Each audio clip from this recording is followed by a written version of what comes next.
इस अभियान के शुरू होने के बाद मैं नालंदा आया हूं, पहली बार आया हूं। हालांकि इस विचार से, इस प्रयास से जुड़कर बहुत सारे साथी आज नालंदा में जन सुराज परिवार के हिस्सा हैं और आज इसकी शुरुआत हम लोग, चूंकि मैं नालंदा आ रहा हूं, मैंने तय किया कि आज नालंदा जाएंगे, तो इसकी शुरुआत एक छोटी सी जनसभा हम लोग आज हरनौत में करेंगे और उसके बाद 11 तारीख से पार्टी का एक बहुत बड़ा अभियान हम लोग जो शुरू करने वाले हैं, उसकी शुरुआत भी नालंदा नीतीश कुमार जी के गांव कल्याण बिगहा से ही मैं करूंगा। वो इसलिए कि जो पार्टी का कार्यक्रम 11 मई से शुरू हो रहा है, उसके 3 महत्वपूर्ण बिंदु हैं, तीनों ही नीतीश कुमार जी से जुड़ा हुआ है। पिछले 3-4 वर्षों में आपने सुना, देखा, चर्चा करी जातीय जनगणना की। तो जिस जातीय जनगणना का रिजल्ट 2 अक्टूबर 2023 में आया, 7 नवंबर 2023 को विधानसभा के पटल पर रखा गया। 24 नवंबर 2023 को नीतीश बाबू ने घोषणा की कि जातीय जनगणना के आधार पर करीब 94 लाख परिवार, जिनको पिछले 25-30 साल में विकास की यात्रा में जो लोग छूट गए हैं, उन परिवारों को 2 लाख रुपए प्रति परिवार के दर से मदद दी जाएगी। ये घोषणा नीतीश बाबू ने विधानसभा में की, उनके ट्विटर के हैंडल पर भी है, आप लोगों को भी पता है।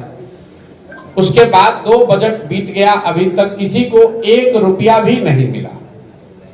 उस पर सरकार ने कोई चर्चा नहीं की। कई बार जब हम लोग बिहार में घूमते हैं, लोग कहते हैं कि नालंदा में बहुत काम हुआ है, तो इसलिए मैंने तय किया कि भाई जो 2 लाख रुपया उनको प्रति परिवार देना है, कल्याण बिगहा नालंदा भी नहीं, कल्याण बिगहा नीतीश बाबू के गांव चलकर देखें कि क्या किसी को 2 लाख रुपया मिला है कि नहीं। तो 11 मई को मैं आऊंगा और कल्याण बिगहा से इसकी शुरुआत करूंगा। दूसरा उस आंदोलन का बिंदु है कि 2006 में नीतीश बाबू ने दलित महादलित का अलग अलग एक योजना उन्होंने घोषित, भैया ये माइक नहीं चल, 2006 में नीतीश बाबू ने महादलित परिवारों के लिए घोषणा की थी कि हर परिवार को जो होमलेस है, घर नहीं है, जिसके पास जमीन नहीं, उसको 3 डिसमिल जमीन सरकार देगी। सरकारी जमीन से अगर नहीं मिलेगा तो खरीद कर देगी। पूरे बिहार में इस योजना में कुल 50 लाख दलित अति पिछड़े समाज के लोगों को घर बनाने के लिए जमीन मिलनी चाहिए थी, लेकिन अभी तक सिर्फ 2,34,000 परिवारों को ही ये जमीन मिली।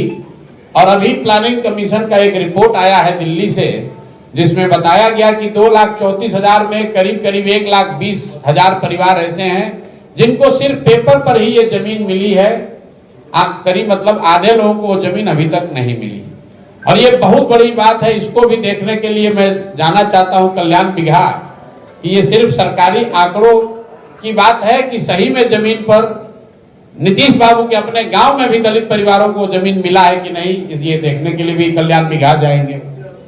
तीसरा आंदोलन का मुद्दा है कि यहां भूमि सर्वे हो रहा है, नालंदा में भी हो रहा है। पूरे राज्य में लोग त्राही कर रहे हैं।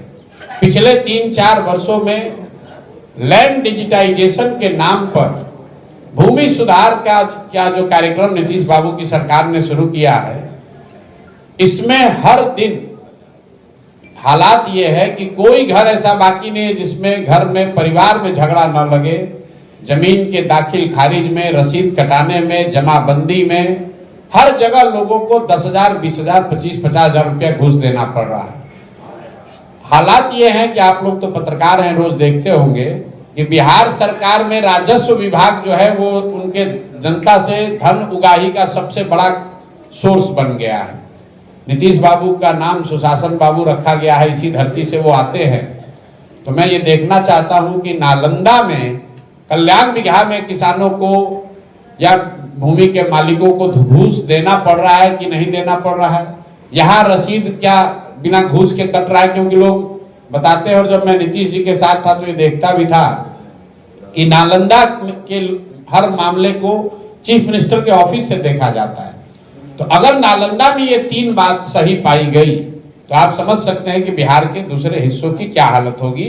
तो 11 तारीख को पार्टी के इस कार्यक्रम का हस्ताक्षर अभियान हम लोग शुरू कर रहे हैं, जिनमें ये 3 बिंदुओं को हम लोग कवर करेंगे कि जिन 94 लाख परिवारों को 2-2 लाख रुपया आपने कहा था जातीय जनगणना कराकर, उनको अभी तक 1 रुपया मिला कि नहीं मिला, या फिर जैसे मोदी जी का 15 लाख रुपया हर परिवार को देने का वादा जुमला साबित हुआ, आप भी ये मान लीजिए कि बिहार में भी आपने ये जुमला